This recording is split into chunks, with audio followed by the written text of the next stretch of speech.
I'm kind of a big deal. What's up, guys? My name is Aisha. I am a full-time photographer with over 10 years experience. If you're new here, welcome, and if you're not, welcome back. Today's video, I'm going to be talking to you guys about how I became a full-time photographer. I get asked this question a lot, and I decided today to kick off my 30 days of consistent posting and creating content that I would talk about this. I do photography full-time. I don't do anything else. I sit down every day, work out contracts. I'm responsible, obviously, for taking pictures, delivering the images, and I'm also responsible for customer service. I literally eat, sleep, breathe photography. I don't have a backup plan. I don't have any consistent income, I would say. I don't have a paycheck that shows up every other Friday. I'm just a full-time photographer. I often get asked, how did I become a full-time photographer? Let's start all the way from the beginning. When I was younger, my dad had a camera. He always had a camera.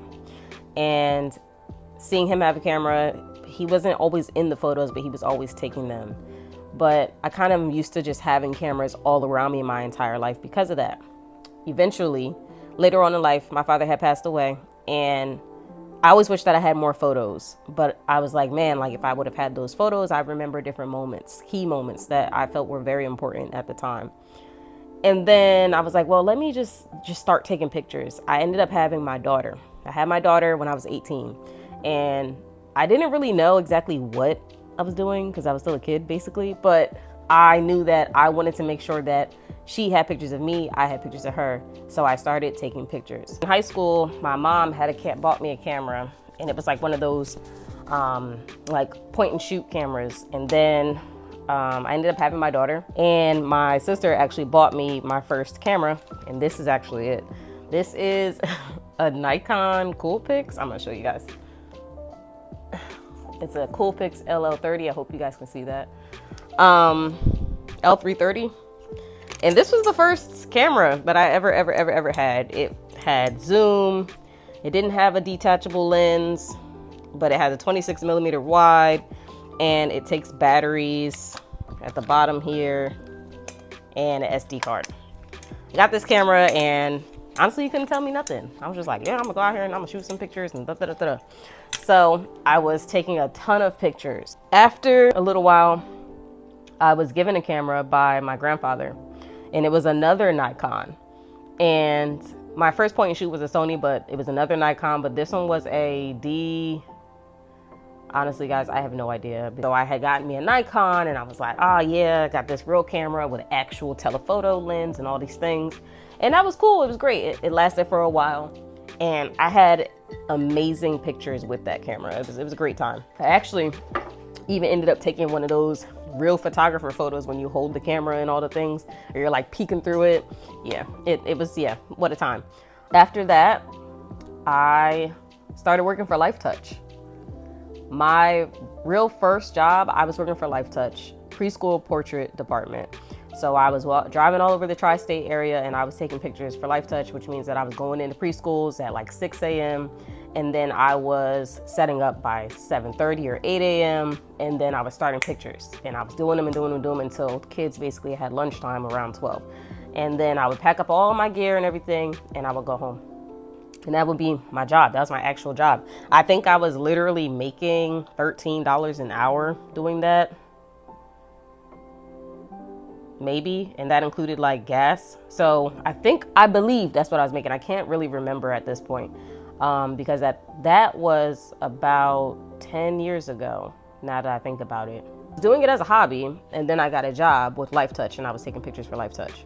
Working for Lifetouch is amazing, but you have to lug all of that equipment, the backdrops, the camera, the lights, the stands, all the things. You have to lug it back and forth.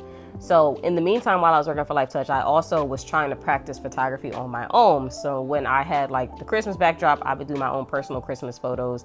Or when I had the back to school backdrop, I would do my own back to school photos. So I was practicing in the meantime and trying to understand my lights. The lights that they used were alien bees at the time, so I was very good with strobe lights, and I understood pretty much everything. After that, I was pregnant with my second daughter, and I decided I can't lug this equipment, because some of the schools, like in Philly specifically, there was one school, it was called the Lighthouse, and the stairs, you had to walk up these stairs and go all the way up. And I was like, well, let me just go ahead and go on maternity leave. And then while I'm doing that, I'm going to look for another job. And that's what I did. I was a associate at Picture People. Picture People is one of those on location in the mall portrait studios, such as JCPenney Portraits and things like that. So my experience knowing photography, growing up in it, and then also having a job with Life Touch for over a year gave me a leg up. So they didn't really have to teach me. It was just about it being on location. So I was physically at the mall. And that was fun. It was a great time. I had an amazing time. And I felt like I was finally doing something that I loved and I was happy. And I walked in there to get a portrait session done with my 2 kids and me. And then I left with a job. So it was a really amazing experience. And then devastation happened, of course. If you know anything about Picture People, you know that they filed bankruptcy. They filed a Chapter 11. They filed bankruptcy and they closed down. So by the time they had closed down, I had been promoted to assistant manager, went from sales associate, assistant manager, and then I was the studio manager. I was so excited to be a studio manager. I was making a good $18, $19 an hour. All of a sudden, I had to they called me on a Wednesday after work, and I had to call my staff by Thursday and tell them that we couldn't go to work the next day and let them know that we were all out of a job. That was completely devastating. When I tell you guys that sent me into a mini depression, maybe not even mini, maybe it was a large depression. It really sent me because I loved my job. I had customers that came back and requested me. I was a problem solver. I was doing payroll. I was doing all the things. I was running the studio, and I'd met some of my really good friends even to this day from there. So I was really devastated when that happened because I felt like they used me. I felt like, how could they do this to me? Eventually they reopened, right? They actually tried to hire me back, but they tried to make me take a pay cut of $7. Absolutely not doing that. And after that, I had to go on unemployment, and then I was off unemployment and I started working at Target. I just needed a job. I literally had just bought a brand new car at the time that I was promoted to studio manager, and then I had to let the car get repoed because I didn't want it to get repoed, but it got repoed and I couldn't afford it because I was out of a job.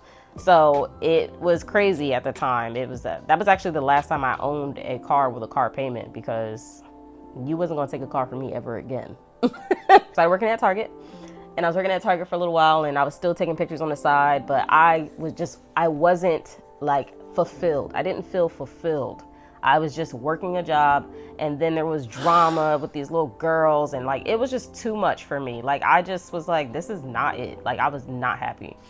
And I didn't have a choice though. So I was doing some pictures on the side, and I was still working on my craft by myself. But what that did is that it ignited something in me. It taught me that the company will always care about the company more than they care about the people. And that is true for brick and mortar companies, these big box companies.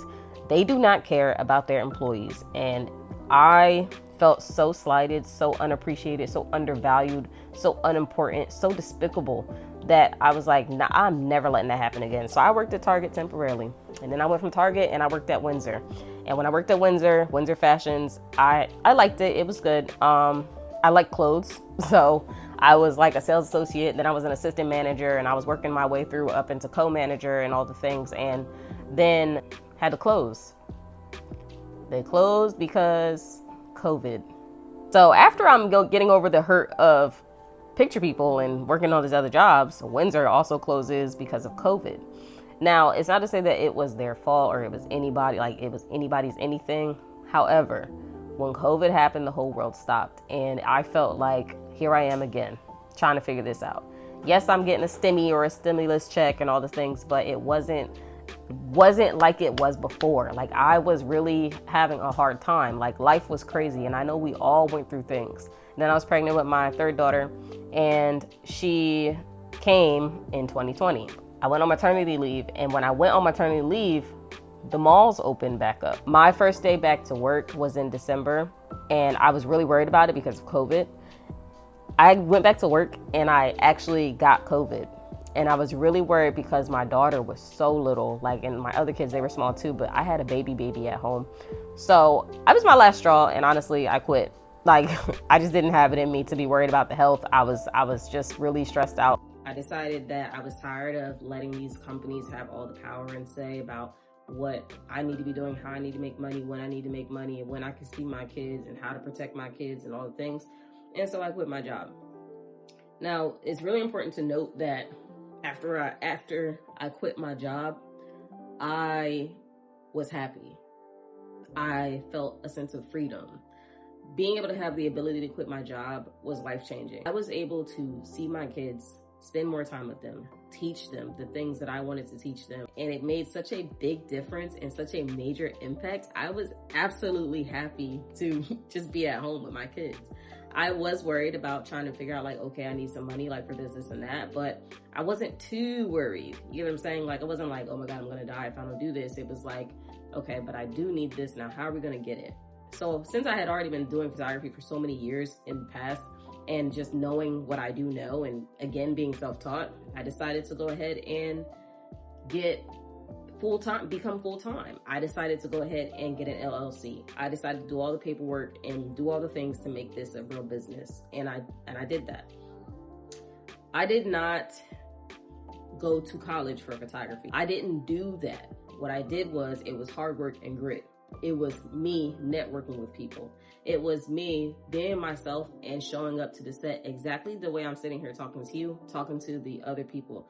I was blessed enough to be given the opportunities for the White House, blessed enough to be able to teach at Princeton, blessed enough to be able to be at the runway shows that are private, blessed enough to be the one that they call when they need something specific and they know that I'm going to deliver. And that speaks volumes in itself. And I hope that you watching this video, I hope this gives you that extra nudge that you may be seeking. If I can do it, you can do it. If this journey has taught me anything, it is that my happiness matters. Your happiness matters.